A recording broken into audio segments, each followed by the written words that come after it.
نیا دن ہے صبح پھر آئی ہے دیکھو، لبوں پر ہے ذکر خدا ذکر آقا، کھلے آنکھ صلی علی کہتے کہتے۔ الحمدللہ رب العالمین والصلاة والسلام علی خاتم النبیین، اما بعد فاعوذ باللہ من الشیطان الرجیم، بسم اللہ الرحمن الرحیم۔ الصلاة والسلام علیکہ یا رسول اللہ وعلی آلکہ واصحابکہ یا حبیب اللہ۔ الصلاة والسلام علیکہ یا نبی اللہ وعلی آلکہ واصحابکہ یا نور اللہ۔ مدنی چینل کے ناظرین ملاحظہ کر رہے ہیں پروگرام کھلے آنکھ صلی اللہ کہتے کہتے اللہ رب العالمین کی بارگاہ میں دعا کرتے ہیں مالک کریم آج کے دن کو ہم سب کے لیے خوب رحمتوں والا بنائے، برکتوں والا بنائے، ہمیں وہ کام کرنے کی سعادت اور توفیق عطا فرمائے کہ جس میں اس کی اور اس کے پیارے حبیب صلی اللہ تعالی علیہ وآلہ وسلم کی رضا شامل ہو۔ اللہ پاک کے آخری نبی صلی اللہ علیہ وآلہ وسلم پر درود و سلام پڑھنا یقیناً ان بہترین اور ان عظمت والے کاموں میں سے ہے جو اللہ رب العالمین کا بندے کو محبوب بناتے ہیں اور مصطفیٰ کریم علیہ السلام کا قرب عطا فرماتے ہیں۔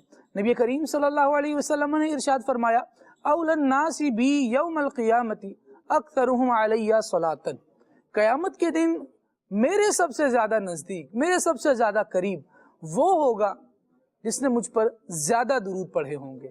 صلو علی الحبیب صلی اللہ تعالی علی محمد صلی اللہ تعالی علیہ وآلہ وسلم۔ آئیے سنتے ہیں تلاوت قرآن۔ اعوذ باللہ من الشیطان الرجیم، میں اللہ تعالیٰ کی پناہ میں آتا ہوں شیطان مردود سے۔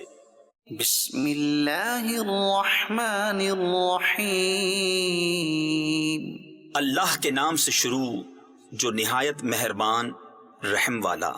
واذکر اخا عاد اذ انذر قومه بالاحقاف وقد خلت النذر من بین یدیہ ومن خلفہ الا تعبدوا الا اللہ۔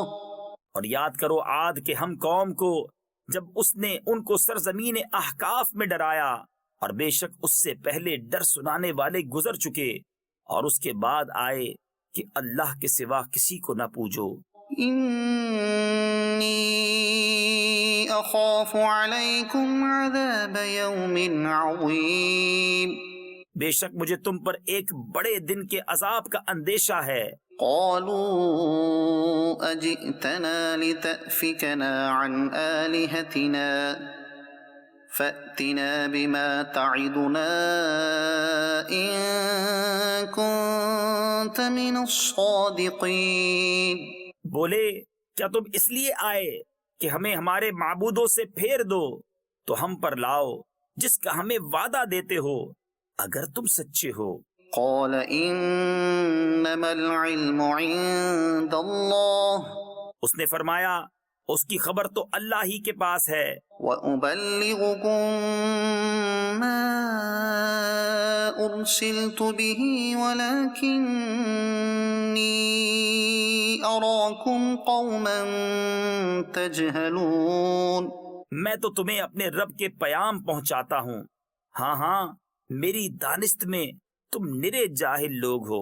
فَلَمَّا رَأَوْهُ عَارِضًا مُسْتَقْبِلَ أَوْدِيَتِهِمْ قَالُوا هَذَا عَارِضٌ مُمْطِرُنَا، پھر جب انہوں نے عذاب کو دیکھا بادل کی طرح آسمان کے کنارے میں پھیلا ہوا ان کی وادیوں کی طرف آتا، بولے یہ بادل ہے کہ ہم پر برسے گا۔ بل هو ما استعجلتم به، بلکہ یہ تو وہ ہے جس کی تم جلدی بچاتے تھے۔ ریح فیہا عذاب علیم، ایک آندھی ہے جس میں دردناک عذاب۔ تدمر كل شيء بأمر ربها فأصبحوا لا يرى إلا مساكنهم، ہر چیز کو تباہ کر ڈالتی ہے اپنے رب کے حکم سے، تو صبح رہ گئے کہ نظر نہ آتے تھے مگر ان کے سونے یعنی ویران مکان۔ كذلك نجزي القوم المجرمين، ہم ایسی ہی سزا دیتے ہیں مجرموں کو۔ وَلَقَدْ مَكَّنَّاهُمْ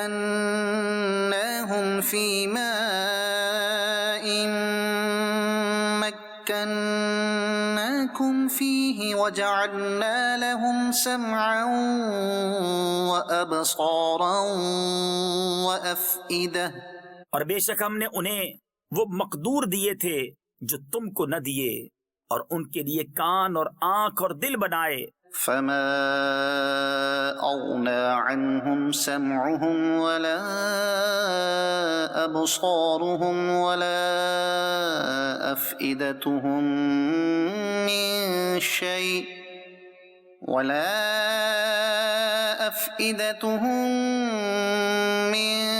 شيء إذ كانوا يجحدون بآيات الله وحاق بهم ما كانوا به يستهزئون۔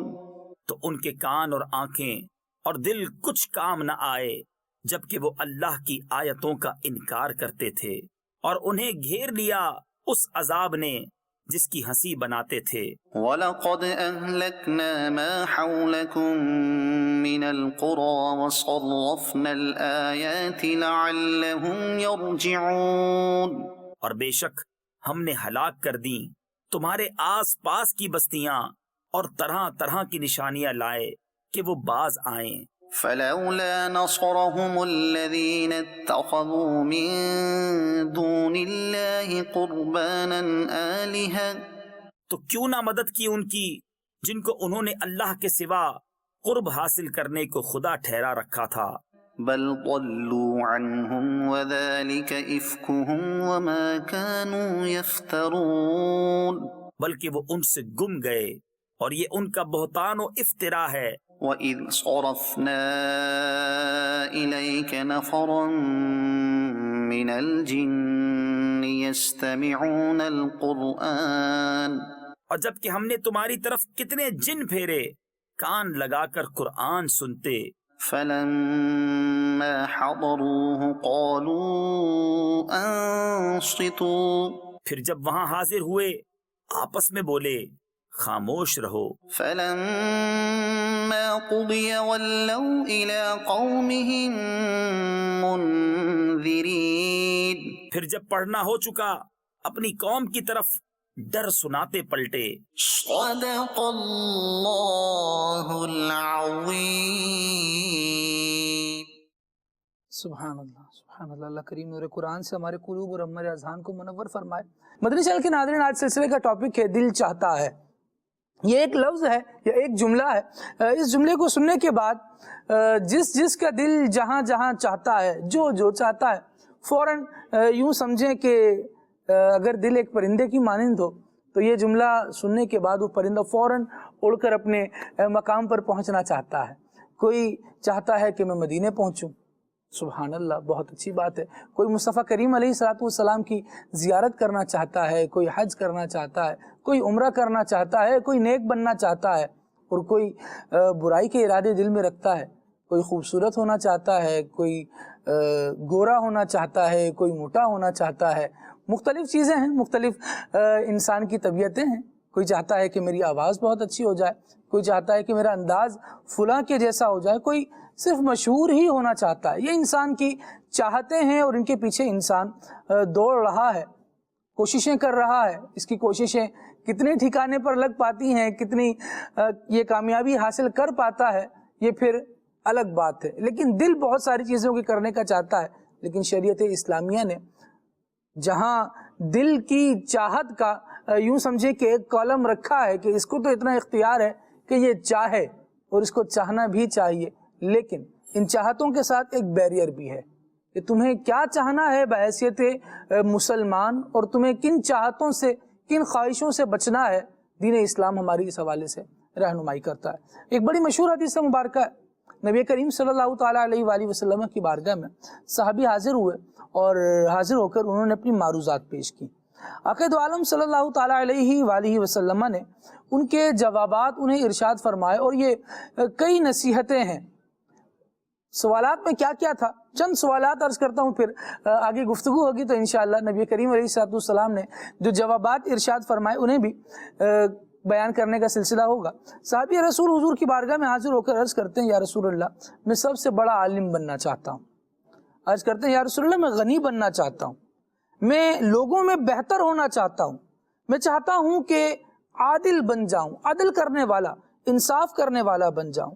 نبی کریم علیہ الصلوۃ والسلام کی بارگاہ میں حاضر ہو کے عرض کر رہے ہیں یا رسول اللہ صلی اللہ تعالیٰ علیہ وآلہ وسلم میں چاہتا ہوں کہ اللہ کی بارگاہ میں بہت بڑا مقام مجھے مل جائے, میں اچھا اور نیک بندہ بننا چاہتا ہوں, کامل ایمان والا بننا چاہتا ہوں, اللہ کا فرما بردار بننا چاہتا ہوں, قیامت کے دن اللہ تعالیٰ سے اس حال میں ملنا چاہتا ہوں کہ میں گناہوں سے پاک ہوں. یہ بہت اعلیٰ خواہشات تھیں, بہت پیاری باتیں تھیں اور یہ بہت پیاری خواہشیں تھیں جو نبی اکرم علیہ الصلوۃ والسلام کے صحابی نے آقا کریم علیہ الصلوۃ والسلام کی بارگاہ میں پیش کی. نبی کریم علیہ الصلوۃ والسلام نے ان کے جوابات ارشاد فرمائے. یعنی بنیادی طور پر اگر ہم اس سے ایک چیز سیکھنا چاہیں تو وہ یہ ہے کہ خواہش بری نہیں ہے. اگر کوئی شخص یہ چاہے کہ میں یہ چاہتا ہوں, یہ کرنا چاہتا ہوں, یہ بننا چاہتا ہوں, یہ ہونا چاہتا ہوں, اس کی خواہش اچھی ہے, لیکن کب تک؟ جب تک اپنی خواہش میں وہ دین اسلام کا تابع دار رہے. یہاں صحابی رسول کی خواہشات کا تذکرہ ہے, لیکن یہ ہر خواہش وہ ہے جو بندے کو گویا اللہ تبارک و تعالیٰ کے قرب کی طرف لانے والی ہے, اللہ تبارک و تعالیٰ کی بارگاہ کا مقبول بنانا چاہ رہی ہے.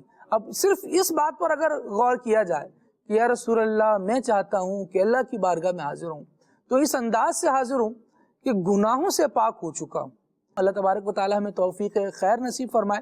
پہلے کلام سنتے ہیں اور اس کے بعد انشاءاللہ مزید آگے بڑھتے ہیں. صلو علی الحبیب صلی اللہ علی محمد صلی اللہ علیہ وآلہ وسلم.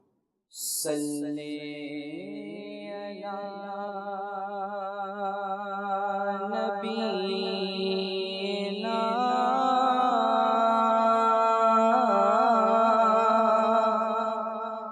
صلی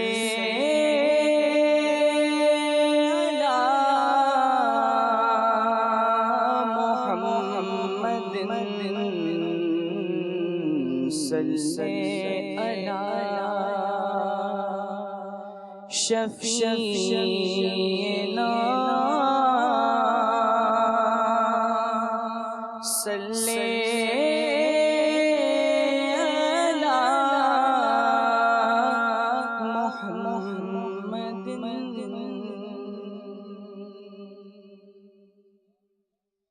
تمہارے در پہ جو میں باریاب ہو جاؤں, تمہارے در پہ جو میں باریاب ہو جاؤں, تمہارے در پہ جو میں باریاب ہو جاؤں, قسم خدا کی شاہ کامیاب ہو جاؤں, قسم خدا کی شاہ کامیاب ہو جاؤں, تمہارے در پہ جو میں باریاب ہو جاؤں, قسم خدا کی شاہ کامیاب ہو جاؤں, قسم خدا کی شاہ کامیاب ہو جاؤں, جو پاؤں بوسائے پائے حضور کیا کہنا, جو پاؤں بوسائے پائے حضور کیا کہنا,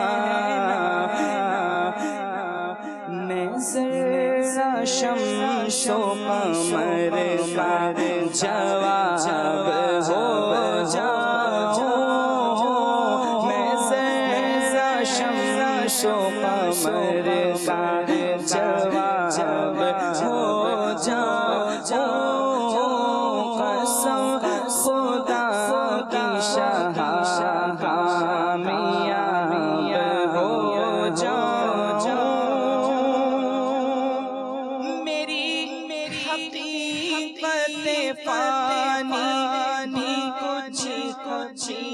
ہے میری حقیقت فانی بھی کچھ حقیقت ہے مروں تو آج خیال اور خواب ہو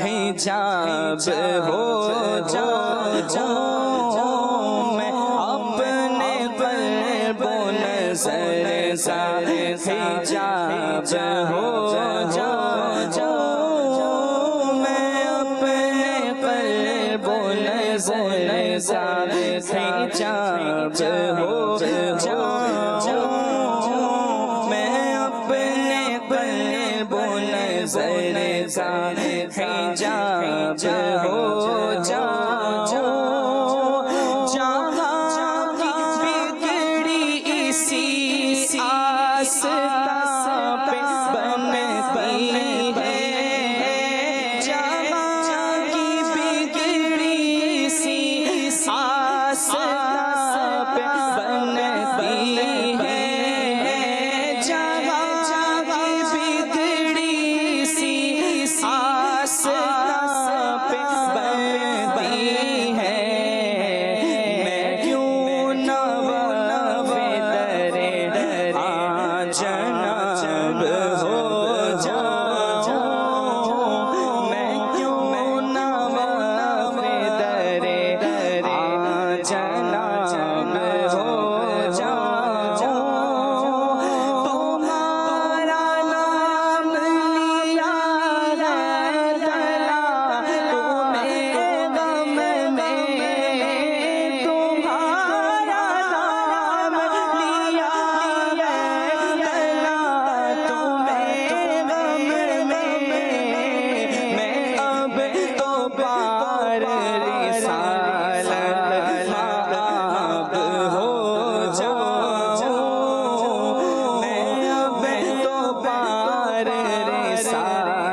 سبحان اللہ. نبی کریم علیہ الصلوۃ والسلام کا در ہے اور ایسا پیارا در ہے, اسی در پر تڑپتے ہیں, بلکتے ہیں, مچلتے ہیں, اٹھا جاتا نہیں, کیا خوب اپنی ناتوانی ہے.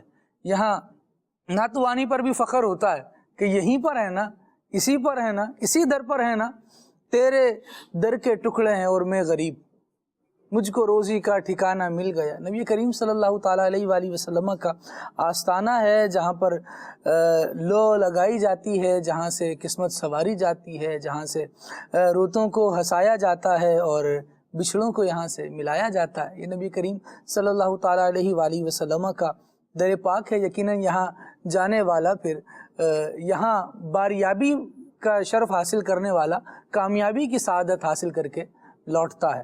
وہ حضور تعالی شریعہ کا ہی شعر ہے, آپ فرماتے ہیں نہ کیوں نازاں ہو اختر اہل سنت اپنی قسمت پر, رضا لوٹے مدینے سے مجدد کی سند لے کر.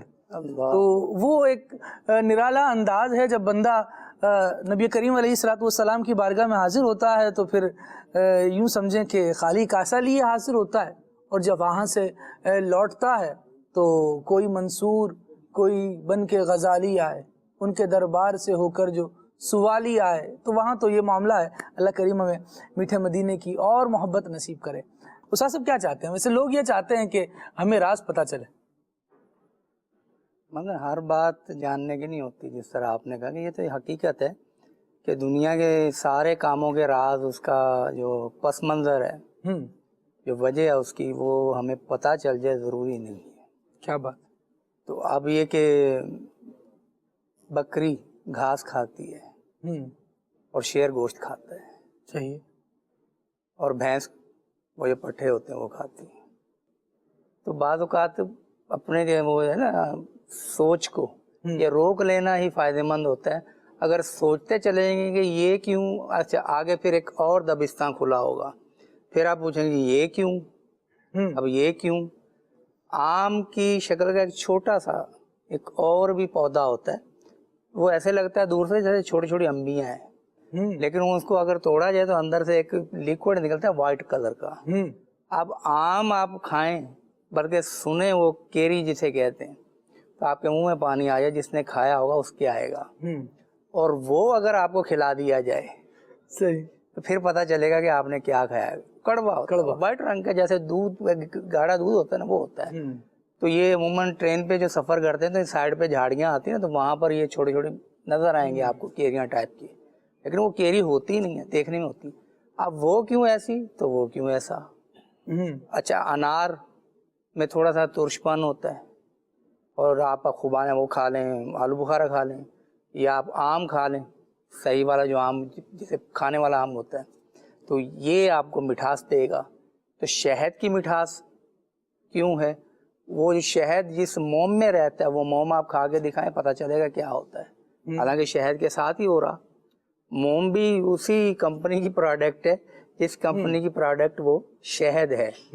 تو وہ شہد تو میٹھا, موم آپ کو وہ میٹھا نہیں. تو بندہ پھل کھائے گا نا, جڑ تو نہیں کھائے گا, تنا تو نہیں کھائے گا. ہاں, تو وہ یہ کہ ہر بات پر یعنی کہ وہ یہ کیوں, ایسا کیوں ہوا, ایسا کیوں ہوا, تو وہ مسٹر کیوں نہ بنے, بلکہ آپ کبھی خاموش بھی رہیں. اور حضرت لقمان حکیم رحمۃ اللہ رضی اللہ تعالیٰ عنہ کا واقعہ یاد آ گیا کہ وہ زیرہ لوہے کا کچھ وہ بنا رہا تھا ان کا مالک. اب کئی دفعہ ان کے دل میں آیا کہ پوچھوں کہ یہ ہے کیا, انہوں نے خود ہی پتہ چل جائے, خاموش رہے. پھر بعد میں مالک نے بنایا کہ کیا ہی اچھا لباس ہے جنگی, اور اس سے حفاظت بھی ہوتی ہے. تو وہ پتہ چل گیا سارا کہ یہ بن کیا رہا تھا اور مقصد کیا تھا, کہ جنگ میں پہنا جاتا ہے تو اس سے حفاظت بھی ہوتی ہے. تو بالآخر ہمیں پتہ چل جاتا ہے. لیکن اس دنیا میں انفارمیشن کا بھلے سیلاب آیا ہو, پھر بھی بہت ساری انفارمیشن ہے جو ہم تک نہیں پہنچتی. سمندر کے اندر ابھی بہت ساری مخلوقات ہیں جو ابھی ڈسکور نہیں ہوئی, صرف ایک اجمالی طور پر ہے کہ یہ چیزیں سمندر میں ہیں. ورنہ وہ ان کی تفصیل اگر لینے جائیں گے تو اس کے لیے بھی وہ کہتے ہیں کہ برس ہا برس بیت جائیں گے, گزر جائیں گے, تب جا کے وہ معلومات ملیں گی. ایسا اب وہیل مچھلی گوشت کھاتی ہے, وہ کسی نے لکھا بھی تھا, بتایا بھی تھا کہ کتنا کھاتی ہے, وہ کہاں سے آ جاتا ہے. میرا رب کھلاتا ہے. سمندر کے اندر ٹنوں گوشت کھا جاتی اور ہم کنارے پہ بیٹھے ہیں تو ہمارے وہ جو کنڈی کے اندر مچھلی آئے گی نا وہ ہمارا بازو بھی چھین کے لے جائے گی. بچپن میں جو کوئی مچھلی پکڑنے کا تجربہ ہوا ہو کانٹا لگا کے, تو اب وہ مچھلی اگر اس کو لے لیتی ہے نا تو یقین مانے ایسے لگتا ہے جیسے ہاتھی دوسری طرف آ گیا ہے.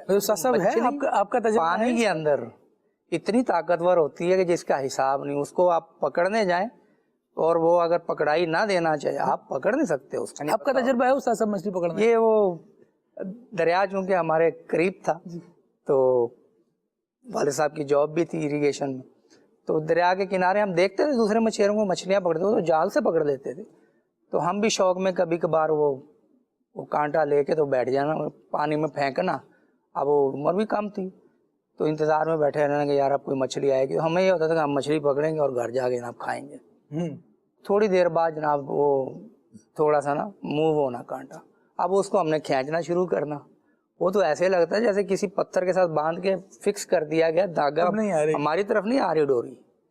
وہ اتنا زور لگانا تو بعد میں پتہ چلنا کہ وہ دھاگا اب چھوٹ گیا کسی شے سے. اب دھاگے کو جلدی جلدی باہر نکالنا تو دھاگا آگے سے کٹا ہوتا تھا, مچھلی لے کے سب کچھ بھاگ گئی ہوتی. اللہ اکبر. یہ ہمارے ساتھ یہ واقعہ رہا. بہرحال تو ہر چیز جانی جا سکے یہ ضروری نہیں ہے.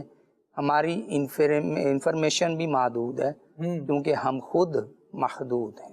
بے شک, اس لیے یہ ذہن بنا کے رکھنا چاہیے. ہر چیز کا راز ہمیں پتہ نہیں چل سکے گا. تو ہر چیز کا راز مطلب ٹھیک ہے اب کوشش کرتا ہے بندہ کہ کچھ راز ایسے ہیں جو پتہ چل جاتے ہیں. اب کچھ رازوں کا پتہ نہیں چل پاتا تو کیوں بندہ پریشان ہو اس بارے میں. یہاں ایک آیت کریمہ مدنی چینل کے ناظرین کے لیے اگر میں عرض کروں اور ہم سب اس پر غور بھی کریں سمجھیں بھی. رب العالمین نے ارشاد فرمایا ہے وَلَا تَقْفُ مَا لَيْسَ لَكَ بِهِ عِلْم. کسی چیز کے پیچھے پڑھنا تو آپ کے علم کو بڑھاتا ہے, آپ کی صلاحیت کو بڑھاتا ہے, آپ کی خوبیوں کو بڑھاتا ہے اور اس سے آپ کے عمل میں بھی اضافہ ہوتا ہے, آپ کی معرفت میں بھی اضافہ ہوتا ہے. چیزوں کو آپ سیکھ رہے ہوتے ہیں, وہ کام کرنے کے پیچھے کوئی ریزن ہوتا ہے. لیکن کچھ چیزوں کے جو راز ہیں نا ان کو جاننے کی جب بندہ کوشش کرتا ہے تو اس کے پیچھے بہت ساری برائیاں ہوتی ہیں. مثال کے طور پر دوسرے کا عیب پتہ چلے گا, اس کے بعد یہ اس کی غیبتوں میں مبتلا ہوگا, یا کسی پر تہمت لگا رہا ہوگا, یا وہ اس کی یوں سمجھیں کہ اپنی انٹرنل لائف کا کوئی بھی میٹر ہے کسی بھی بندے کی, تو آپ کو کیا ضرورت ہے کہ اس کی زندگی کے اندر جھانکیں. اس کی زندگی گویا ایک بند کمرہ ہے نا, آپ کو کیا پڑی ہے کہ اس کے اندر جھانکیں. فرمایا گیا ان السمع والبصر والفؤاد کل اولئک کان عنہ مسئولا. دل چاہتا بہت ہے لیکن فرمایا گیا کہ بے شک سماعت, بصارت, یہ کان, یہ آنکھیں اور دل والفؤاد کل اولئک کان عنہ مسئولا, ان میں سے ہر چیز کے بارے میں سوال کیا جائے گا. آنکھ نے کیا دیکھا, کان نے کیا سنا اور دل کیا خیال بنتا رہا, کیا سوچتا رہا. تو بندے کو اپنے کاموں کے پیچھے ذرا سا یوں بھی غور کر لینا چاہیے کہ میں کر تو رہا ہوں کیوں, چاہ تو رہا ہوں کیوں, راز مجھے مل جائے. اچھا بہت ساری چیزیں ہیں, بندے اس کی طرف اگر جاننے کی کوشش کرتے ہیں تو واقعی انسان اس سے ترقی کرتا ہے, انسان کو اس سے نالج حاصل ہوتی ہے, انسان اس سے اپنی زندگی کو آسان کرتا ہے. اور گریجولی آپ دیکھتے ہیں کہ آج کرنے والا آسانی نہیں دے پایا, لیکن 4 سال بعد, 6 سال بعد, 10 سال بعد اسی کے نقوش پر دوبارہ تحقیق کی جائے گی تو فائدہ ہوگا. لیکن وہ کس طرف جا کر ہونا ہے, وہ کرنے والے کون ہوں گے, یہ ایک الگ بات ہے. اگر ہمیں ویسے ہی کسی کی ذاتی زندگی میں دلچسپی ہے کہ مجھے یہ پتہ چل جائے کہ یہ کیوں ہنستا ہے, مجھے یہ پتہ چل جائے کہ یہ کیوں روتا ہے, آج اتنی ٹینشن میں ہے کیوں ہے, اسے گھر کا معاملہ کیسا چل رہا ہے, ابھی شادی ہوئی ہے اور یہ پریشان ہو گیا, کیا بات ہے, گھر والے پریشان کر رہے ہیں, سسرال والے باتیں کر رہے ہیں, یہ تو جاننے اور کی ہوٹل خواہش سے ہے. کھانا لے کے جا, اچھا یار پتا کرو, پتا نہیں گھر میں بنتی نہیں ہے اس کے, تو اس وجہ سے شادی کے بعد بھی ہوٹل میں کھانا, تو کیا ہو گیا یار, شادی کے بعد ہوٹل کا کھانا منع تھوڑی ہے. اگر گھر میں ٹائم نہیں ہے, کہیں مہمان گئے ہوئے تھے واپس آئے, تو اصل میں ایک جو آپ کہہ رہے ہیں کہ وہ مجھے معلوم ہونا چاہیے اور مجھے پتا چلنا چاہیے, اس میں شاید پیچھے ایک جذبہ ہے. جی, وہ جذبہ ہے انفرادیت, کہ میں منفرد ہوں نالج کے اندر، انفارمیشن کے اندر. جو میرے پاس ہے نا وہ خالد بھائی کو نہیں پتا، میں جانتا ہوں. اور پھر اس کو بنیاد بنا کے ہم فخر بھی جتاتے ہیں. مجھے پتا ہے کہ یہ جو ابھی بات چل رہی ہے اس کے پیچھے وجہ کیا ہے. یہ جو ابھی کلام کہا گیا ان کو کہ یہ پڑھو، اس کے پیچھے وجہ یہ ہے کہ ہمارے پاس کرنے کو بات ختم ہو گئی تو اس کو کہا جی کلام پڑھو. تو یہ مجھے پتا وہاں کیا ہوا تھا. جو ہوا اللہ کے بندے، کون سی چیزیں شو کرنے کی، کون سی چیزیں شو نہیں کرنے کی. تو انفارمیشن بھی انسان کو یعنی کیا کہیں انفرادیت جسے کہتے ہیں نا، فخر اور ایک قسم کا سمجھنے کہ وہ اس کی وہ کیا کہنے کو ذاتی طور پہ جو وہ چاہتا ہے کہ میں منفرد بنوں، نمایاں ہونا. تو وہ نمایاں بھی انفارمیشن جب سارے لوگ بیٹھے ہوں گے یار یہ ہوا ہے، یہ کیسے ہوا یار، پتہ نہیں مجھے پتہ ہے. واہ کیا اچھا یار بتاؤ نا، ایسے تھوڑی بتا دیں گے. اتنا بڑا راز ہم نے پتا کیا تو کچھ ہے نا، ہمارے سورسز ہیں، ہم نے بھی کچھ کھو کر پایا ہے. ہاں آپ کو بھی بتائیں گے. اب وہ اس کو میں نے کر لیا ڈومینیٹ، مغلوب کر لیا. اب وہ ہر اس کنڈیشن میں مجھ سے رابطہ کریں گے کہ یار اس کو پتا ہوگی اندر کی بات، اس کو پوچھو. تو یہ اندر کی باتیں بتانے والا بعض کو پریشان بھی ہو جاتا ہے کہ لوگ آگے پوچھتے ہیں یار اندر کی بات کیا ہے، راز کی بات کیا ہے. اور اس کی جیبوں میں کوئی خزانہ نہیں ہوتا، پتہ ہی نہیں ہوتا کوئی راز. اس وقت اب یہ جھوٹ پہ چلے گا، ہاں یہ وجہ ہے، یہ وجہ چلے گا، مفروضے قائم کرے گا، پھر بتائے گا یہ بھی ہو سکتا ہے. پھر میرا خیال جہاں تک جاتا ہے، میرا وجدان یہ کہتا ہے، مجھے یہ چیز سمجھ میں آ رہی ہے، مجھے یہ نظر آ رہا ہے. میری جتنی نظر ہے نا حالات پر، میں آپ کو بتاؤں کہ آئندہ 20 سالوں میں کیا ہونے والا ہے. وہ پتہ کیا ہے کہ پچھلے جو 10 سال ہیں نا ان کی بھی ہسٹری نہیں معلوم، قطع نظر اس کے کہ تاریخ عالم جانتے ہوں، لیکن وہ 10 سال کی بھی ہسٹری نہیں معلوم ہوتی. اور بندے کے دعوے بہت بلند و بانگ ہوتے ہیں. بندہ کہتا ہے کہ جناب میں یہ کر لوں، میں وہ کر لوں. فضل بھائی ایسا بھی ہوتا ہے کہ بندہ شہرت چاہتا ہے، میں مشہور ہو جاؤں. انفرادیت جس طرح استاد صاحب نے ایک بات لی، انفرادیت کے یوں سمجھے کہ تقریباً ساتھ ہے مشہور ہونا. میں کسی نہ کسی طرح مشہور ہو جاؤں، دنیا مجھے جانے، قطع نظر اس کے کہ میں اچھائی میں جانا جا رہا ہوں یا برائی میں جانا جا رہا ہوں. کیا کہیں گے؟ آج کل تو جو سوشل میڈیا کا ٹرینڈ چل رہا ہے اور ہر ایک دوسرے بندے کو دیکھتا ہے. اور آج کل یعنی ہو یہ رہا ہے کہ میں نے اس کی ویڈیو دیکھی یا میں نے اس کا سنا بیان یا میں نے اس کا جو بھی انداز دیکھا. اچھا اب کیونکہ لائک کا دور ہے، فالو کرنے کا دور ہے، اب اس کے لائک بھی بڑھ رہے ہیں، اس کے فالو بھی بڑھ رہے ہیں. تو یہ تمنا پھر دل میں پیدا ہوتی، دل یہ چاہتا ہے کہ یار اس کے اتنے فالوورز ہیں، میرے کم کیوں ہیں، میرے کیوں کم ہے. اچھا وہ جو کر رہا ہے اس سے قطع نظر، چاہے وہ اسلام کے مطابق کر رہا ہے یا اسلام کے خلاف کر رہا ہے، چاہے وہ انسانیت کے مطابق کر رہا ہے یا انسانیت کے خلاف کر رہا ہے. یعنی بات چیزیں ایسی ہوتی ہیں جو انسانیت بھی پسند نہیں کرتی، لیکن بندہ بسا اوقات اس سے بھی ہٹ جاتا ہے کیونکہ اس کا جو دل چاہ رہا ہے نا وہ اس طرف چلا گیا ہے. تو بسا اوقات یہ جو خواہش ہے نا فیمس ہونا، تو انسان کو یہ اس کی اسلام سے بھی ہٹاتی ہے اور بسا اوقات وہ انسانیت سے بھی دور ہو جاتا ہے. تو دوسروں کو دیکھ کر خود میں بھی ایسا کرنا شروع ہو جاؤں، یہ جب انسان کے اندر پیدا ہو جاتا نا تو پھر انسان کسی چیز کی طرف توجہ نہیں کرتا. اچھا اسلام ایک مکمل دین ہے، اسلام نے چاہت کو منع نہیں کیا، جیسا کہ آپ نے فرمایا کہ اسلام نے دل یعنی اللہ پاک نے انسان کو پیدا کیا اور اس کی باڈی میں دل رکھا. اچھا دل بھی ایک ہی رکھا، دل بھی ایک ہی رکھا ہے، وہ چاہتا ہے، ٹھیک ہے. اچھا اس میں چاہت بھی رکھی ہے. اب چاہت کا ہونا یہ دل کی فطرت ہے، ایک انسان کی فطرت کے چاہت کرتا ہے. لیکن آپ نے کہا کہ ایک باؤنڈری ہے، ایک بیریل ہے کہ یہاں تک چاہنا ہے، اس کے بعد آگے کراس نہیں کرنا ہے. اب ہوتا یہی ہے کہ مجھے اپنے آپ کو جیسا کہ فیمس ہونا ہے. اب فیمس ہونا ہے، کیوں ہونا ہے؟ یہ اسلام نے ایک پہلو دیا ہے. اگر ہم اسلامی پوائنٹ آف ویو سے بات، جیسا کہ آپ نے پچھلی بات کہی تھی کہ وہ بات کو ردنا یہ ہو گیا، تو میں پڑھنا ہو گیا، یا یوں کہہ لیجیے جو بھی فیمس ہونا ہے. اگر ہم دو چیزیں اسلام کی اگر دیکھتے ہیں، سب سے پہلے بخاری شریف کی حدیث پاک، جو پہلی حدیث پاک ہے امام بخاری نے ذکر کی، علماء کرام نے، کئی علماء کرام نے اس حدیث پاک کو اپنی کتاب کے شروع میں ذکر کیا، صحیح. اور علماء نے اس کی وجہ بھی یہ بیان کی ہے، وہ بھی میں عرض کرتا ہوں. تو وہ حدیث پاک تو تفصیل کے ساتھ ہے، اس کا ایک جز ہے، ایک پارٹ ہے، وہ ہے انما الاعمال بالنیات. صحیح.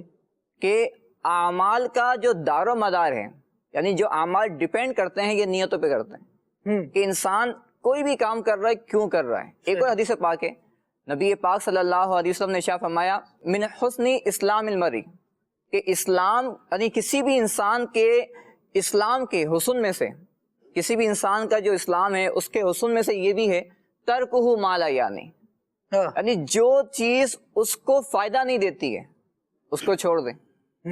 اب یہ والی بات جو استاد فرما رہے تھے کہ کسی کی باتوں کو نکالنا، اس کی تومیں پڑھنا، اس کو کریدنا، اس کا مقصد کیا ہے؟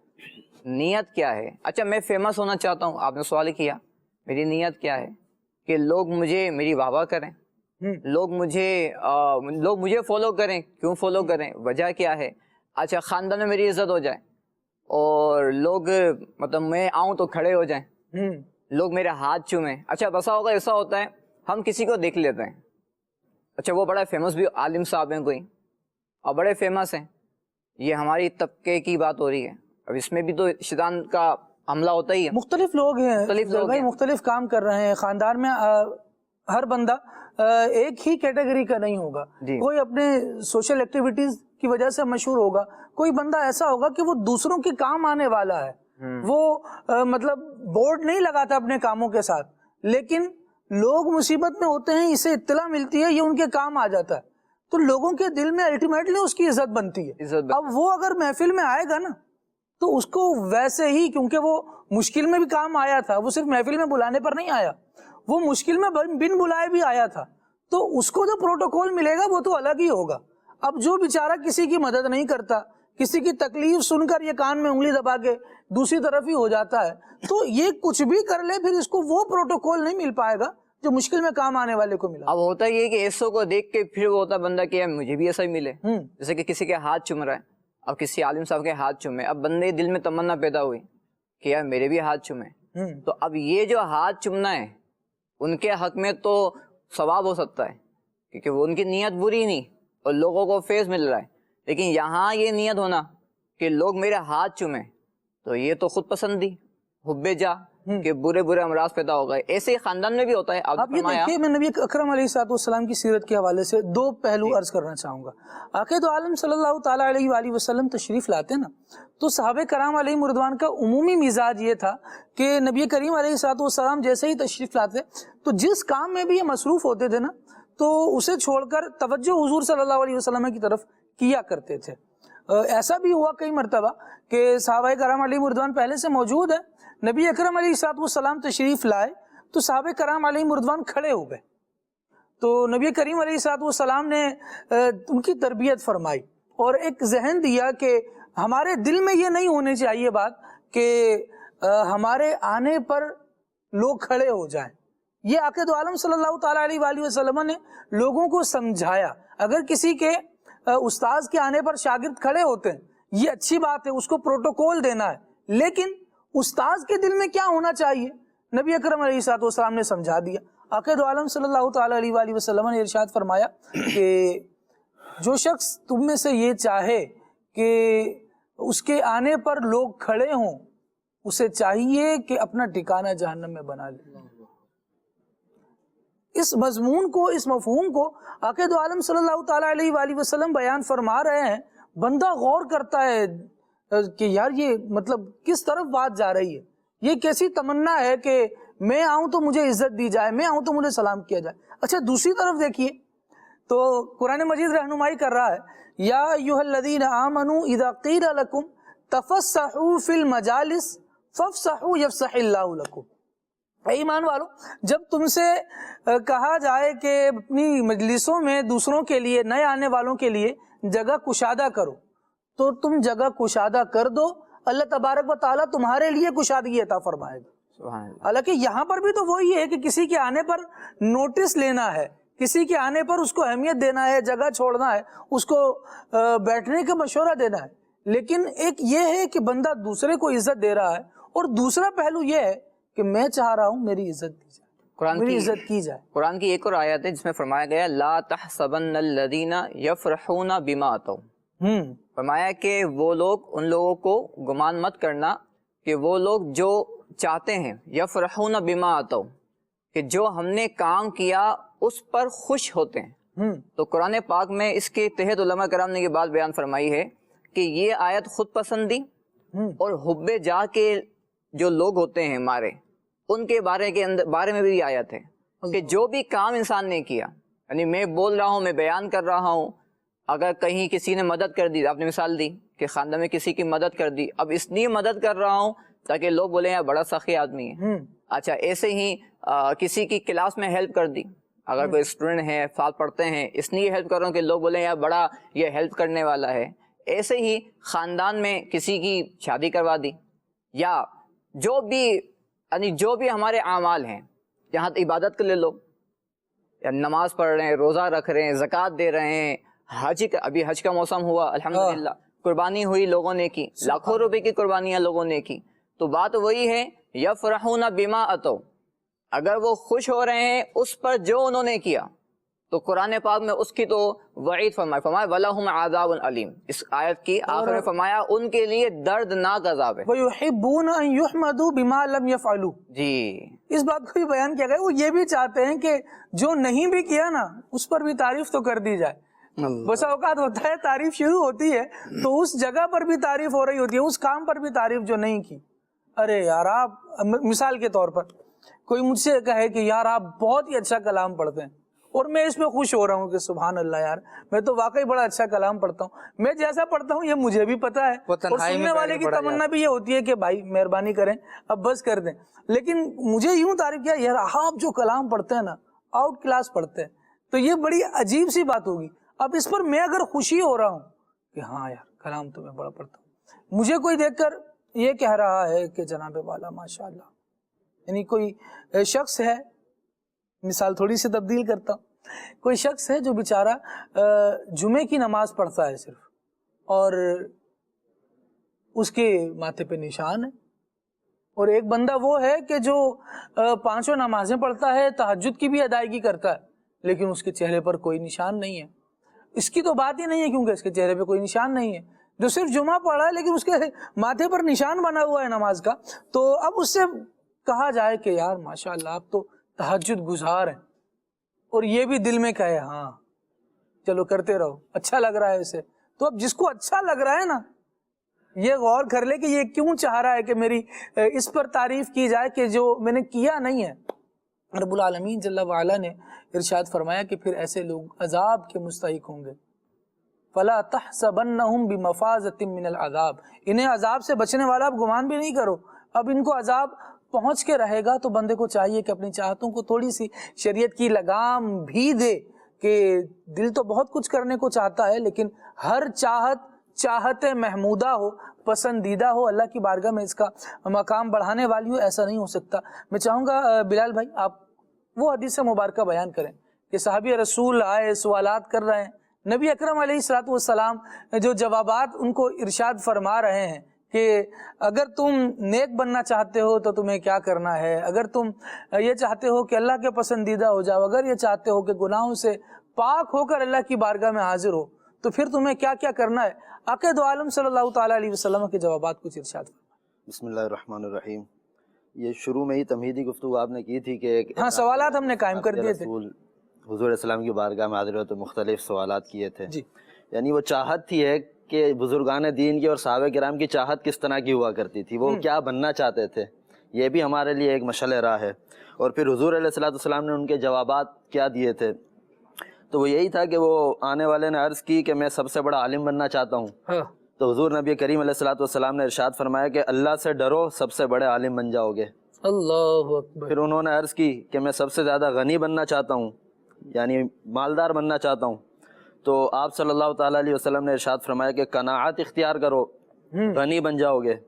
پھر انہوں نے عرض کی کہ میں لوگوں میں سب سے بہتر بننا چاہتا ہوں، تو ارشاد فرمایا لوگوں میں سب سے بہتر وہ ہے جو دوسروں کو نفع پہنچاتا ہو تم لوگوں کے لیے نفع بخش بن جاؤ. سبحان اللہ. ایک منٹ رکیے گا, میں ذرا استاد صاحب کے لیے ایک پوائنٹ یہاں پر ریز کر دوں. استاد صاحب میں نے آپ سے اس پر گفتگو کرنی ہے کہ نبی اکرم علیہ الصلوۃ والسلام نے جواب ارشاد فرمایا کہ قناعت اختیار کرو غنی ہو جاؤ گے.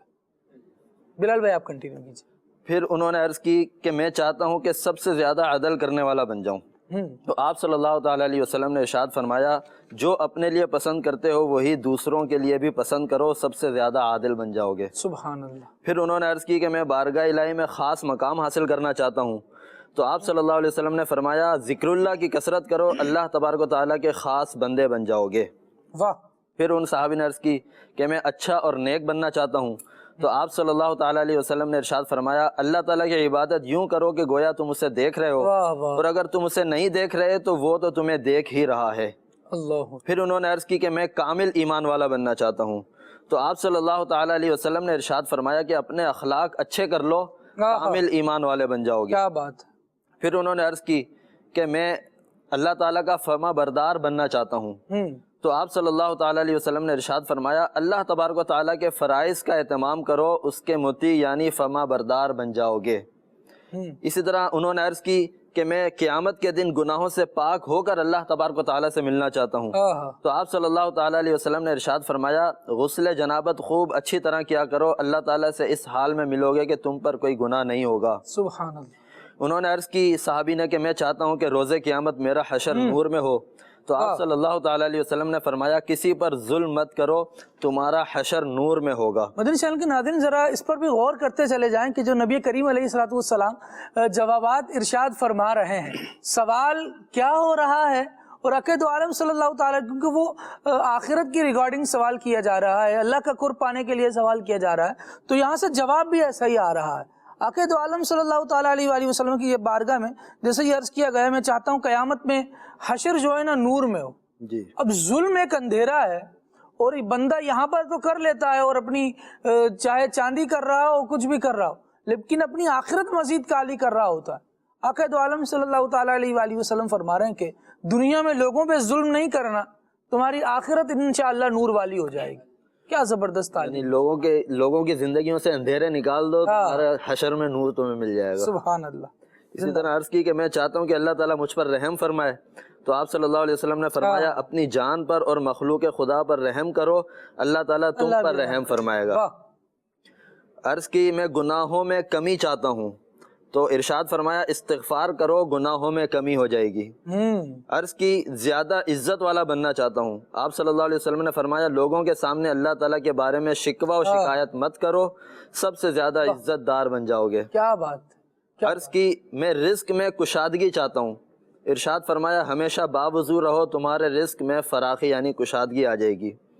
عرض کی میں اللہ ہر جواب ایک ایک نسخہ ہے بندے کے لیے کہ وہ اگر چاہتا ہے. کتنے لوگ ہیں جو اب جو کرنٹ سینیریو چل رہا ہے اس میں تو یوں ہی ہے کہ ہر بندہ چاہ رہا ہے میرے رزق میں نا بڑی بے برکتی ہے, رزق میں کشادگی ہو جائے بس. اب تو ایسا ہے کہ یعنی ہم دوسری جانب بڑا غور کر رہے ہیں کہ جناب والا وہ مہنگائی جو ہے وہ بڑی بڑھتی جا رہی ہے. ہر مرتبہ ریٹ لسٹ نہیں آئی ہوئی ہوتی ہے, پرائز بڑھے ہوئے ہوتے ہیں. ریٹ لسٹ نہ بھی آئے تو بھی پرائز بڑھے ہوئے ہوتے ہیں. یہ بڑا عجیب و غریب معاملہ چل رہا ہے. لیکن ان ساری چیزوں پر غور کرنے کے ساتھ ساتھ میں ذرا اپنی ان دینیات پر بھی تو غور کروں کہ میرا دین کیا تعلیم ارشاد فرما رہا ہے. اگر مجھے مالی طور پر تنگی کا سامنا ہے, تنگ دستی ہے, معاشی طور پر پریشان ہو رہا ہوں, دین میرا کیا کہتا ہے. کبھی یوں بھی تو رہنمائی لیں کہ یار کوئی روحانی حل بھی اس کا ہمیں پتہ چل جائے. تو نبی کریم علیہ الصلوۃ والسلام جو حل ارشاد فرما رہے ہیں کیسا زبردست روحانی حل ہے. فرمایا وضو کرو, ہمیشہ با وضو رہو. اب یہ با وضو رہنا انسان کو نمازوں کی طرف لے کر آئے گا, بلکہ علماء نے تو باوضو رہنے کا ایک حکمت یہ بھی بیان فرمائی کہ جو ہمیشہ باوضو رہتا ہے اس کی تکبیر اولا یہ فوت نہیں ہوتی. اب جو تکبیر اولا کا پابند ہے اس کے رزق میں اللہ تبارک و تعالیٰ کیسی برکتیں فرمائے گا. سبحان اللہ. عرض کی میں اللہ تعالیٰ اور اس کے رسول کا محبوب بننا چاہتا ہوں. تو ارشاد فرمایا اللہ اور رسول کے محبوب چیزوں کو محبوب اور ناپسند چیزوں کو ناپسند رکھو. یعنی اللہ تعالیٰ اور اس کے رسول جن چیزوں کو پسند کرتے ہیں تم بھی ان چیزوں کو پسند کر لو, اور جن چیزوں کو اللہ تعالیٰ اور اس کے رسول ناپسند کرتے ہیں تم بھی ان کو ناپسند رکھنا. کیا زبردست بات ہے. عرض کی اللہ تعالیٰ کی ناراضگی سے امان کا طلبگار ہوں کہ کہیں اللہ تعالیٰ مجھ سے ناراض نہ ہو جائے۔ تو آپ صلی اللہ علیہ وسلم نے فرمایا کسی پر غصہ مت کرو، اللہ تعالیٰ کی ناراضگی سے امان پا جاؤ گے۔ واہ، عرض کی دعاؤں کی قبولیت چاہتا ہوں، یعنی میں چاہتا ہوں کہ میری دعائیں قبول ہو جایا کریں۔ تو آپ صلی اللہ علیہ وسلم نے فرمایا حرام سے بچو، تمہاری دعائیں قبول ہو جائیں گی۔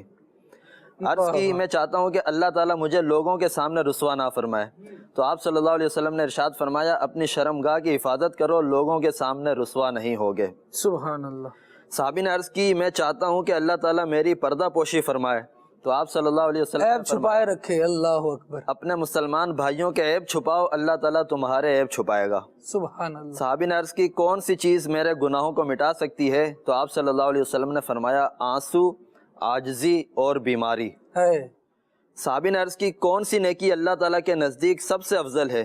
تو آپ صلی اللہ علیہ وسلم نے فرمایا اچھے اخلاق، تواضع، مصیبتوں پر صبر اور تقدیر پر راضی رہنا۔ سبحان اللہ۔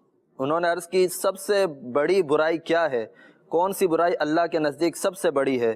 تو آپ صلی اللہ علیہ وسلم نے فرمایا برے اخلاق اور بخل یعنی کنجوسی۔ عرض کی اللہ تعالیٰ کے غضب کو کیا چیز ٹھنڈا کرتی ہے؟ تو آپ صلی اللہ علیہ وسلم نے فرمایا چپکے چپکے صدقہ کرنا اور صلہ رحمی کرنا رشتہ داروں کے سبحان ساتھ۔ اللہ، واہ۔ صحابی نے عرض کی کون سی چیز دوزخ کی آگ کو بجھا دیتی ہے؟ تو آپ صلی اللہ تعالیٰ علیہ وسلم نے فرمایا روزہ دوزخ کی آگ کو بجھا دیتی ہے۔ کیا بات ہے، کیا بات ہے نبی کریم علیہ السلام۔ آپ اس حدیث مبارکہ کو سامنے رکھ کر غور کریں کہ اسلام کیا چاہتا ہے۔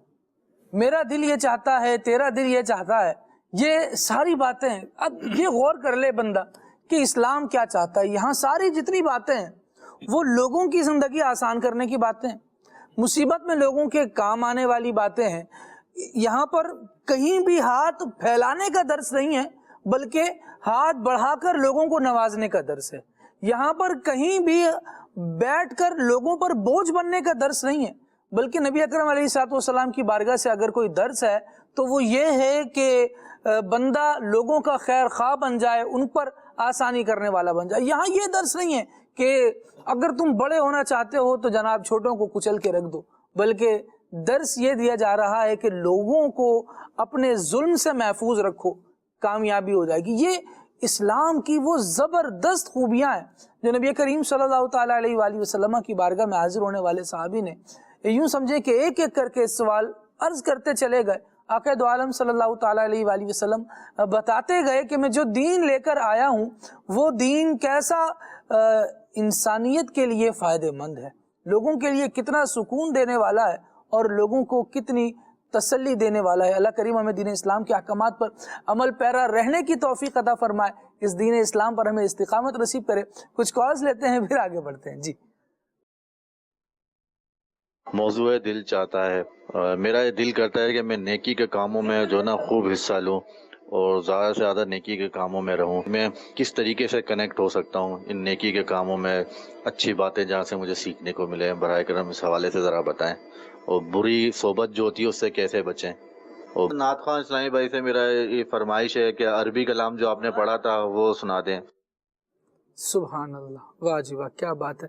اللہ کریم آپ کو برکت نصیب فرمائے۔ عربی کلام بھی انشاءاللہ ستر بھائی سے سنتے ہیں، اور یہ جو جی چاہتا ہے کہ نیکیوں میں حصہ لیں تو قرآن مجید اس حوالے سے رہنمائی فرماتا ہے یا ایھا الذین آمنوا اتقوا اللہ وکونوا مع الصادقین، ایمان والوں اللہ سے ڈرو، اے ایمان والوں اللہ سے ڈرو اور سچوں کے ساتھ ہو جاؤ۔ اس آیت کی تفسیر میں یہ جملے ہیں کہ ان لوگوں کے ساتھ بندہ ہو جائے جو اللہ تبارک و تعالیٰ کی محبت رکھتے ہوں، جو دل میں اللہ تبارک و تعالیٰ کا خوف رکھتے ہوں، اس سے ملاقات کا شوق رکھتے ہوں، جو لوگ نیکیاں اپنانے والے ہوں، بندہ ان لوگوں کے ساتھ رہے تو اچھا ماحول الحمدللہ ہم جو دیکھ رہے ہیں، جو ہمیں میسر ہے وہ زبردست ماحول، اللہ کا شکر ہے۔ دعوت اسلامی کا دینی ماحول ہے کہ یہاں پر چاہے ہفتہ وار اجتماع ہو، چاہے مدنی مذاکروں کا سلسلہ ہو، عاشقان رسول مدنی قافلوں کے سفر پر روانہ ہو، کوشش یہ ہوتی ہے کہ اللہ تبارک و تعالیٰ کے دین کی بات ہو، کوئی نہ کوئی اچھائی جو ہم سیکھنے والے بن جائیں، اچھائی جو ہم پھیلانے والے بن جائیں، اس کا سب امر بالمعروف اور نہی عن المنکر کرنے والے بن جائیں۔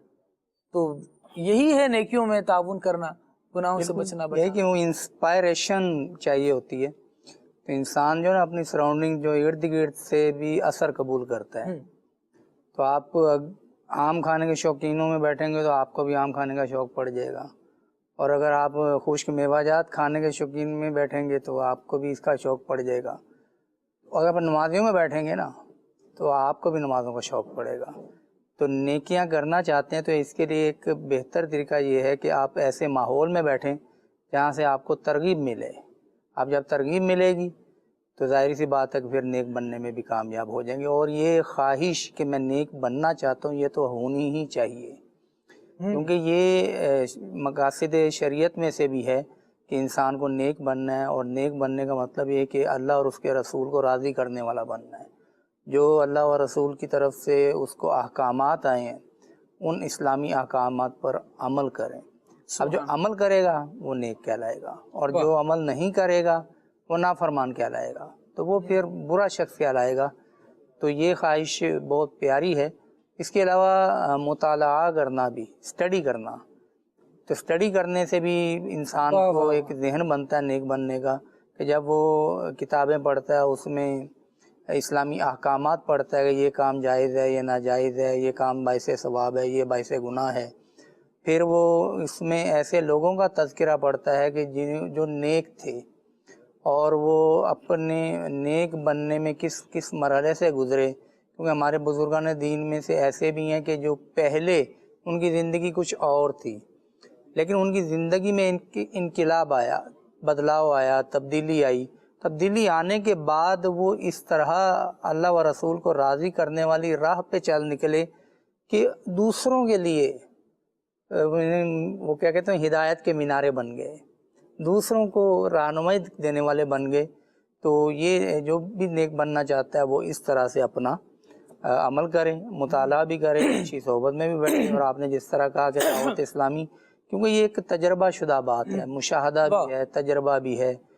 تو جس طرح وہ ہوتا ہے نا کہ کرنا یہ ہوتا ہے کہ آپ کو ایک برتن میں آئس کریم کا جو بھی لیکوڈ ہے وہ بھر کے تو آپ فریج میں رکھ دیں اس کو. اب اس کے بعد آپ کو کچھ نہیں کرنا, وہ آٹومیٹیکلی اپنا کام کر لے گا, فریزر اس کو جما دے گا, پھر آپ کو ایک مزیدار اور ٹھنڈی ٹھنڈی قسم کی آئس کریم ملے گی. تو یہ ماحول بھی آٹومیٹیکلی اس طرح سے زندگی پر اثر ڈالتا ہے کہ ہمیں اور کچھ کرنے کی ضرورت نہیں, صرف اور صرف اتنا کیجئے کہ آپ دعوت اسلامی کے جو دینی ماحول ہے اس کے اندر رچ بس جائیے, اس کے ساتھ کنیکٹ ہو جائیے. اب کنیکشن کا مطلب یہ ہے کہ آپ ہفتہ وار اجتماع میں شامل ہوں, آپ مدنی مذاکرے میں شامل ہوں, یا کم از کم گھر پہ مدنی چینل پہ سنیں.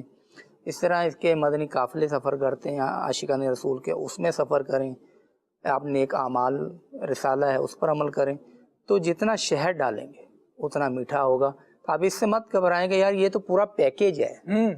تو پیکیج میں سے کچھ چیزیں پہلے لینی ہوتی ہیں, کچھ چیزیں آہستہ آہستہ آ جاتی ہیں.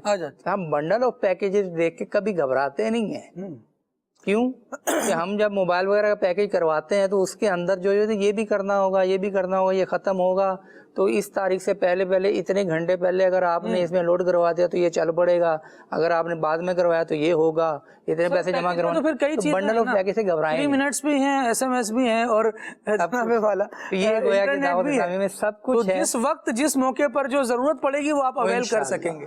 پیکیج تو یوں ملے گا انشاءاللہ. یہ تھی ماشاءاللہ استاد صاحب, آج آم کی بات بھی ہوئی, جی, آئس کریم کی بات بھی ہو گئی ہے, اس کے علاوہ بھی شہد کی بات بھی ہو گئی ہے. تو دل پیکیج بن رہا ہے, پیکیج بھی اچھا بن گیا ہے.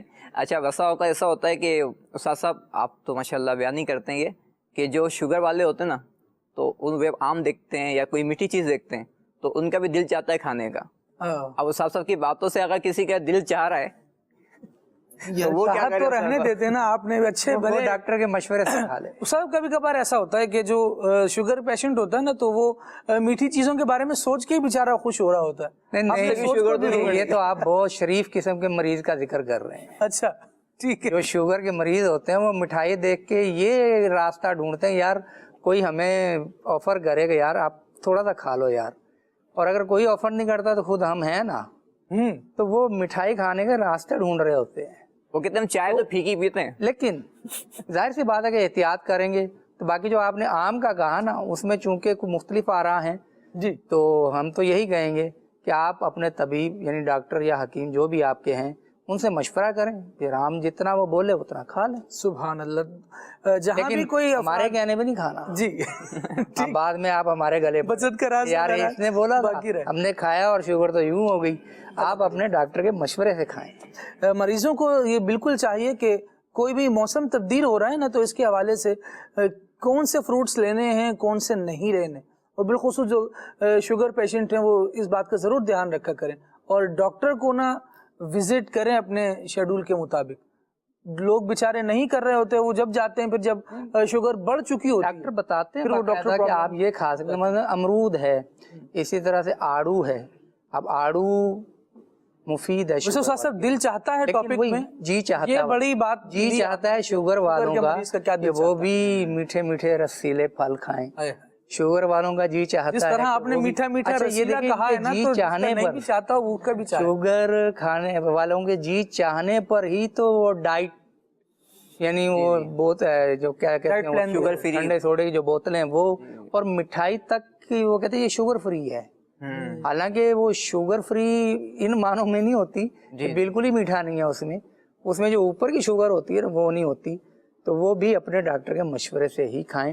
ایسا نہ ہو کہ آپ کی شوگر پہلے ہی وہ ریڈ لائن میں پہنچی ہو اور اس کے بعد جیسے ہی آپ کھائیں پھر آپ کو لینے کے دینے پڑ جائیں. یہ بڑی بہترین مثال آ گئی مدنی چینل کے ناظرین، اور سارے موضوع کو اب تک کہ اگر کنکلوڈ کیا جائے تو اس مثال پر کیا جا سکتا ہے کہ جس طرح شوگر کے مریض کو جو کھانے کا جی چاہے وہ نہیں کھا سکتا، اس کو ذرا مشورے سے چلنا پڑے گا، ایسے ہی بندہ مومن اور ایک انسان کو جو چاہے وہ کرتا پھرے ایسا نہیں ہوگا. اگر یہ ایسا کرے گا تو پھر مشکلات میں آ جائے گا. اس کو اپنی چاہت کو دین اسلام کی باؤنڈریز میں رکھنا پڑے گا. اگر یہ حدود رہیں گی، رب العالمین نے حدود بیان فرمانے کے بعد آیت تو ایک خاص حکم کے بارے میں ہے لیکن اس کا جو معاملہ ہے وہ عام ہے. اس کو یوں بھی سمجھ لیا جائے تلک حدود اللہ فلا تعتدوها، یہ اللہ تبارک و تعالیٰ کی حدیں ہیں، ان سے بندہ تجاوز نہ کرے. تجاوز کرے گا تو پھر خود پریشان ہوگا. اللہ کریم ہمیں اپنے دین اسلام پر اور اس کے احکامات پر عمل کرنے کی توفیق عطا فرمائے. کال مزید لیتے ہیں. دل چاہتا ہے کہ اپنے پاس بہت سارا مال ہو، بہت ساری دولت ہو اور بینک بیلنس ہو، لیکن پھر جب مدنی چینل دیکھتے ہیں تو پھر دل چاہتا ہے کہ یہ سب چھوڑ دیں دنیا داری اور بس دین ہی کی خدمت میں لگ جائیں. تو اب یہ کبھی دل کچھ چاہتا ہے کبھی دل کچھ چاہتا ہے، تو اس کے متعلق ہماری کچھ رہنمائی فرما دیں. اور نعت خواہ اسلامی بھائی سے فرمائش ہے کہ مدینے کو جاؤں یہ جی چاہتا ہے، یہ کلام سنا دیں. جزاک اللہ.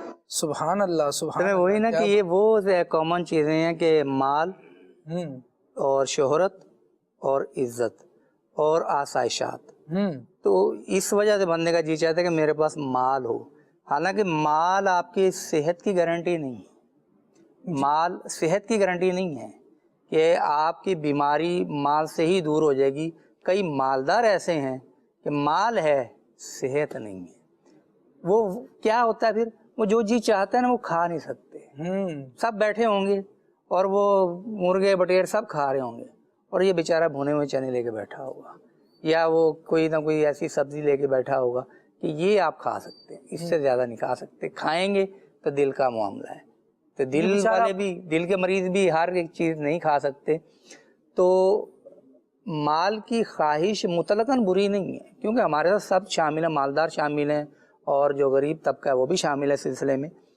تو مال مطلقاً برا نہیں ہے. اگر مال برا ہوتا تو حضرت عثمان غنی کی جو سخاوت مشہور ہے تو وہ بھی تو مال ہی کی وجہ سے. یہاں پر ہم نے ایک سوال آپ کے لیے پینڈنگ کیا ہوا ہے جو نبی کریم علیہ السلام نے ارشاد فرمایا. میں چاہتا ہوں وہ آپ میں سمجھ رہا ہوں کہ اس کے ضمن میں انشاءاللہ جواب آ جائے گا. اگلے فریز میں انشاءاللہ اس کو لے لیتے ہیں.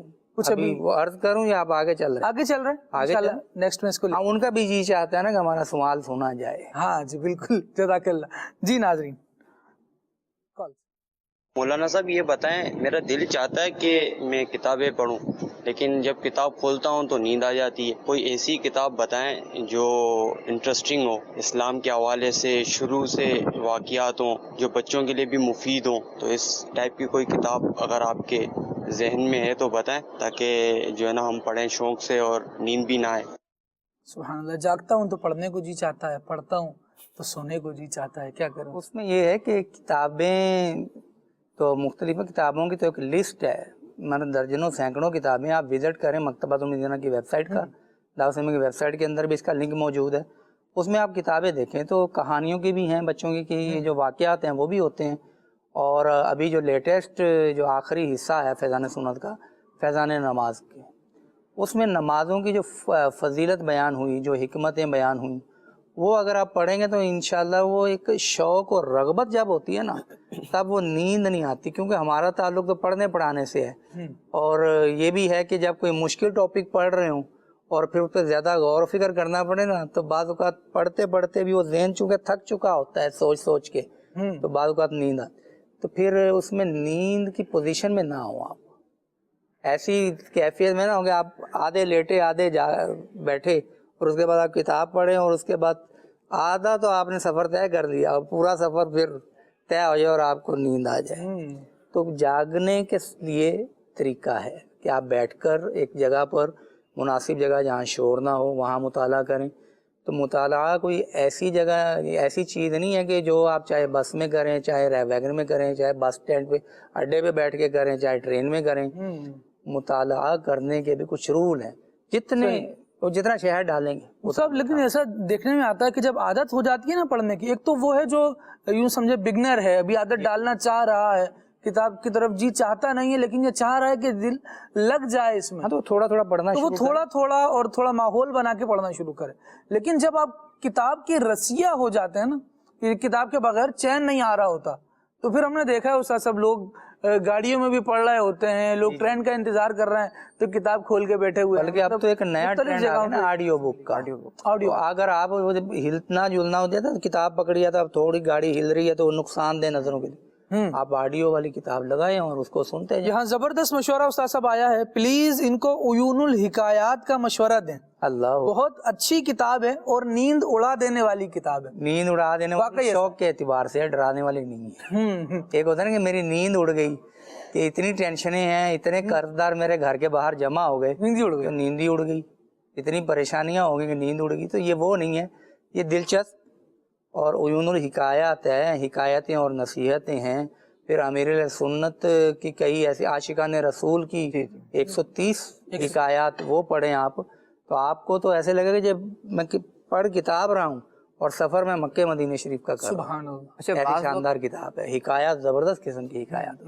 بسا اوقات پڑھنے کا تو شوق ہوتا ہے لیکن ہم کوئی موضوع سلیکٹ نہیں کرتے. یہ ٹاپک کا سلیکٹ کرنا بھی بہت امپورٹنٹ ہوتا ہے. بالکل صحیح، بہت پیاری. آپ کا دل کیا چاہ رہا ہے پڑھنے کا، پہلے یہ سوچ لیں. اب اسلامی پوائنٹ آف ویو سے بات کریں تو تصوف الگ ہے، فقہ الگ ہے، پھر قرآن، پھر حدیث، پھر شروحات، تفسیر الگ الگ ہے. بچوں کا لٹریچر الگ ہے، بڑوں کا الگ ہے، مردوں کا بھی ملتا ہے، لیڈیز کا بھی ملتا ہے. جیسا کہ ہمارے یہاں ماہنامہ فیضان مدینہ ہے، عیسائی بھائیوں کے لیے بھی ہے، عیسائی بہنوں کے لیے بھی، بچوں کے لیے بھی آتا ہے. تو اب پہلے تو آپ یہ سلیکٹ کریں کہ آپ کو پڑھنا کیا ہے، اور پھر اس میں سے جو دعوت اسلامی کی ویب سائٹ ہے وہاں سے دیکھ لیں، امیر سنت کی جو بکس ہیں اس میں سلیکٹ کر لیں.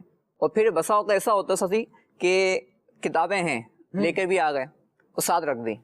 اب ایک کتاب پڑھ رہے ہیں اور تھوڑی دیر بعد اس کو رکھی یا اس کو پڑھ لیتے ہیں، پھر اس کو اٹھایا پھر وہ پڑھی، یا اس میں کیا کریں، یعنی کنٹینیو کریں یا. امام محمد رحمۃ اللہ علیہ یاد آ گئے. وہ جب پڑھتے تھے نا، کام کر رہے ہوتے تھے، تو امام محمد رحمۃ اللہ علیہ امام اعظم کے شاگرد ہیں اور بڑے چہیتے اور سمجھدار ہوئے کہ نامور شاگرد ہوئے ہیں. وہ کیا کرتے تھے، ایک فن سے جب تھوڑا تھکاوٹ ہو جاتی تھی نا، تاہٹ بھی تو بندے پہ آ جاتی نا کہ یار بس اب کافی پڑھ لیا، پھر وہ دوسرے فن کو شروع کرتے تھے. جس طرح آپ نے تفسیر، حدیث اور اس طرح لیا. اسی طرح سے اولاً تو وہ پڑھیں جو آپ پر فرض ہے، فرض علوم پہ مشتمل کتابیں پڑھیں. جیسے وہ نماز کے احکام ہیں، وہ نماز ہر عاقل بالغ پر فرض ہے، تو وہ آپ جب پڑھیں گے تو اس سے آپ کو مسائل معلوم ہوں گے. رمضان آنے والا، آپ فیضان رمضان پڑھیں، اس میں مسائل موجود ہیں. تو یہ پڑھنے کے ساتھ ساتھ اسی کے اندر امیر سنت کا اسلوب کیا ہے کہ امیر سنت مسائل کو بیان ایسے دلچسپ پیرائے میں، یعنی اس ترتیب سے بیان کرتے ہیں کہ اس کے اندر دلچسپ باتیں بھی آ جاتی ہیں اور کتاب زندگی کے سبب بھی آ جاتے ہیں اور واقعات بھی آ جاتے ہیں. تو یوں ایک کلسٹر، ایک گلدستہ آپ کو علم کا اس کتاب میں مل جاتا ہے. وہ جب آپ پڑھیں گے تو آپ کو فرض علم بھی حاصل ہو جائے گا، آپ کو دیگر معلومات بھی حاصل ہو جائیں گی، اور آپ کو ایک جذبہ بھی علم پر عمل کا ملے گا انشاءاللہ۔ ماشاءاللہ۔ اور اگر کوئی رہنما کوئی گائیڈ اس حوالے سے رکھ لیں گے نا جو ہمیں بتاتا رہے کہ ہمیں کیا پڑھنا ہے، مثال کے طور پہ میں کوئی دینی مدرسے سے یا اس طرح کی وابستگی نہیں ہے لیکن دینی کتابیں پڑھنے کا ذوق ہے، تو اس کے لیے ایک بہترین کام یہ ہوگا کہ کسی ایسے بندے سے، کسی ایسے دیندار بندے سے جو کتابیں پڑھنے والا ہے اس سے دوستی کا لوگ لگا لیں، وہ آپ کو بتاتا رہے گا، اس کے علم میں بھی ہوگا کہ آپ کیا پڑھ چکے ہیں، پھر وہ یہ بھی گائیڈ کرے گا کہ اب آپ کو یہ پڑھنا چاہیے۔ سب سے آسان راستہ ایک یہ بھی ہے کہ جس جگہ یہ نماز پڑھتے ہیں عاشقان رسول کی مسجد ہے، عاشقان رسول کے امام ہیں، ان سے مشورہ کریں۔ ہاں، ہفتہ وار آپ بتا دیں گے یار یہ سب ہفتہ وار مدنی مذاکرے میں شرکت کریں، اس میں ایک رسالہ مل جائے گا۔ وہ ایسا ہوتا ہے کہ وہ تو آپ بس 17 صفحے یا 21 صفحے ہوتے ہیں، اس سے زیادہ کبھی کبھار آتے ہیں، تو 17 اور 21 صفحے، تو اگر آپ 2 منٹ بھی لگائیں نا ایک صفحے پہ تو وہ بمشکل 34 منٹ میں 17 صفحے کا رسالہ پڑھا جائے گا۔ اور حسب موقع ہوگا، حسب سیزن ہوگا، جو ماحول آ رہا ہے، حج کے دن آ رہے ہیں تو اس میں حج کی چیزیں پڑھنی ہے، قربانی کے دن آ رہے ہیں قربانی کی چیزیں پڑھنی ہیں، اب محرم شریف آنے والا ہے تو محرم کے حوالے سے کافی ساری معلومات یوں مل سکیں گی، نئے اسلامی سال کا آغاز ہو رہا ہے، یہ کیسے پڑھنا ہے، اس کو بھی بہت ساری چیزیں ہیں۔ اگر یوں سمجھیں کہ بندہ واقعی چاہے تو کیا چیز ہے جو اویلیبل نہیں ہے۔ اللہ کریم ہمیں توفیق خیر عطا فرمائے۔ کچھ کال دیتے ہیں مزید۔ میرا نام حافظ رحمت علی اتاری ہے، پپلا ضلع میاوالی سے عرض کر رہا ہوں۔ پروگرام کھلے آنکھ صلی اللہ کہتے کہتے کا موضوع دل چاہتا ہے، ہمارا دل یہ چاہتا ہے کہ ہم آقا علیہ الصلوۃ والسلام کی زیارت کر لیں، آقا علیہ الصلوۃ والسلام کے روزے کی زیارت کر لیں، اور نعت خواہ اسلامی بھائی سے گزارش ہے کہ یہ والا کلام سنا دیں، منور میری آنکھوں کو میرے شمس الضحیٰ کر دے، جزاک اللہ خیرہ۔ سبحان اللہ، اللہ کریم آپ کو برکت عطا فرمائے۔ بڑی زبردست چاہت ہے اس کے لیے، درود پاک آپ بھی پڑھیں اور لوگوں کو مشورہ بھی دیں کہ وہ بھی درود پاک پڑھیں، یوں ایک تحریک آپ چلائیں۔ اللہ نے چاہا تو آپ کے لبوں پر، ہمارے لبوں پر، اور ہمارے کہنے سے اگر کسی کے لبوں پر درود پاک آئے گا تو اس سے انشاءاللہ ہماری معرفت بھی، اللہ نے چاہا حضور کی محبت یہ بڑھتی چلی جائے گی۔ مزید کال دیجیے۔ عرفان اتاری باب المدینہ کراچی سے۔ قبلہ محترم ابھی جو آپ نے قناعت کا ذکر کیا، ذرا اس کی وضاحت فرما دے، قناعت کیسے اور کیسے کس طرح بندہ اس پر عمل کر سکتا ہے، کیا ایسا طریقہ اختیار کرے جو قناعت کہلاتا ہے۔ ماشاءاللہ آپ کا پروگرام کھلے آنکھ سے لیدا کہتے کہتے اللہ تعالیٰ ہمیشہ آپ سب کو شاد و آباد رکھے، اور میرے لیے بھی دعا فرمائیے کہ اللہ تعالیٰ مجھے بھی نیک بنا دے، میرے بچوں کو نیک بنا دے۔ آمین آمین، اللہ کریم دعائیں قبول فرمائے، آپ کو، آپ کے بچوں کو، ہمیں، ہمارے بچوں کو نیک بنائے اور نیک رہنے کی توفیق عطا فرمائے۔ انشاءاللہ ابھی آگے چل کر قناعت پر ہم نے گفتگو کرنی ہے اور ضرور اس پر بات کریں گے انشاءاللہ۔ مزید کال۔ میرا دل چاہتا ہے کہ میں ہر سال عمرے پر جاؤں، لیکن ایسے کوئی اسباب نہیں بنتے، تو اس کا کوئی حل ارشاد فرما دیں۔ دعا کرتے رہیں، تڑپ دل میں باقی رکھیں، اللہ تبارک و تعالیٰ انشاءاللہ بلائے گا۔ یہ ایک آسان حل ہے، باقی مسبب الاسباب اللہ رب العالمین ہے، سبب وہی بنانے والا ہے، وہ چاہے گا تو درود پاک کی کثرت جیسا آپ نے فرمایا، بلال بھائی ماشاءاللہ فرما رہے ہیں، درود پاک کی کثرت بھی بندہ کرتا رہے، یہ بھی ایک آسان کام ہوگا ضرور۔ مزید کال دیجیے۔ میں کتی والا سے سید زین العابدین عرض کر رہا ہوں، پیارے پیارے خالد بھائی، آج میں یہ نعت شریف سناؤں گا۔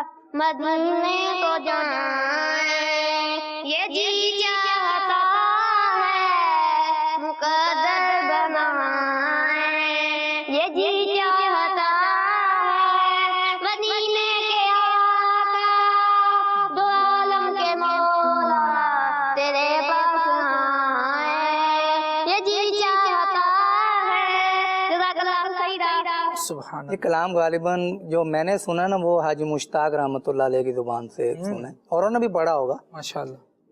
تو اس کلام کی برکت لگتا ہے ایسی ہے کہ جب میں اس سلسلے میں آ رہا تھا نا، اس وقت میرے ذہن میں یہ کلام بار بار گونج رہا تھا نا کہ جب مدینے کی چاہت کا ذکر ہوگا تو یہ کلام مدینے کو جائیں جی چاہتا ہے، اس میں چونکہ لفظ ہے جی چاہتا ہے، تو حاجی مشتاق نے ماشاءاللہ کیا شاندار پڑھا تھا۔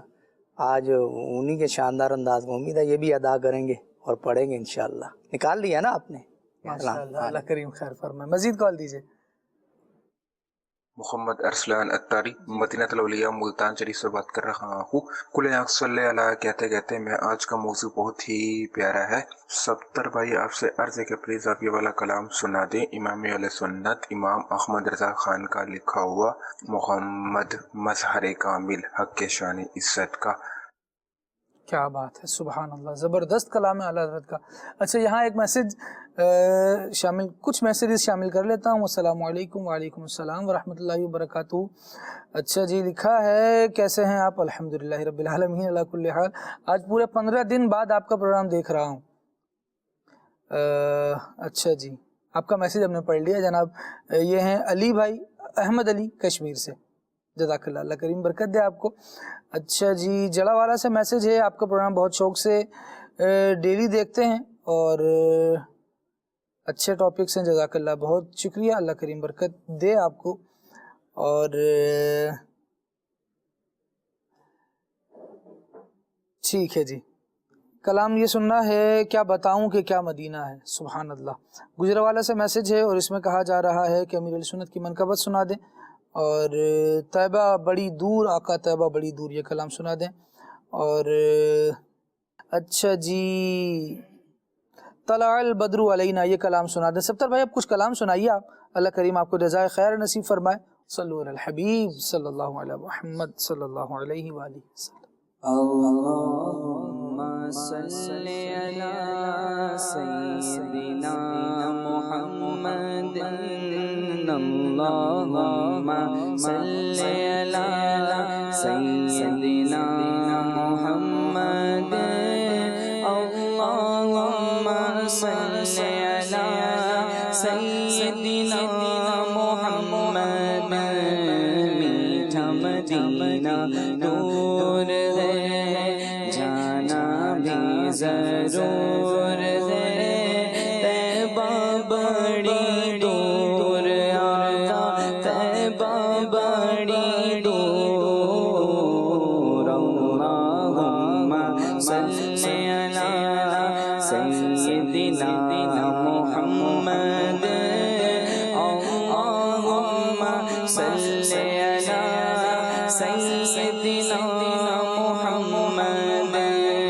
رحمت عالم تیرا لقب ہے، تیری اونچی شان ہے.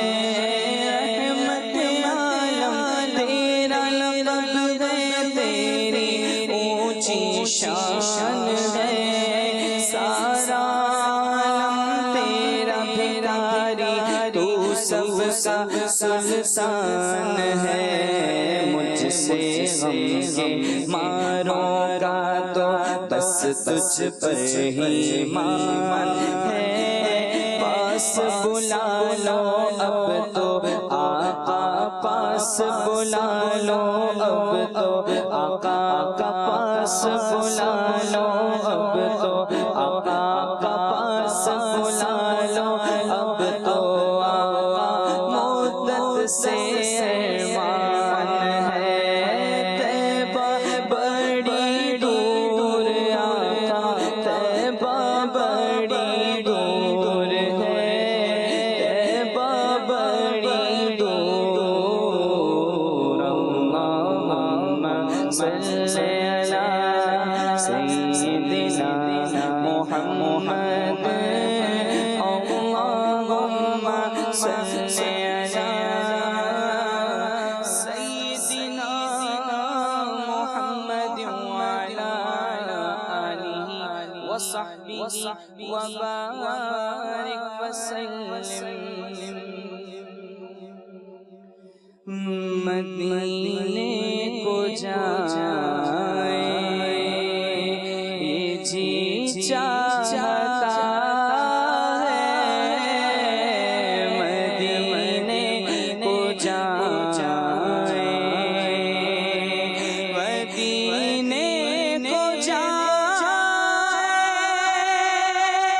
یہ جی چاہتا چاہتا ہے.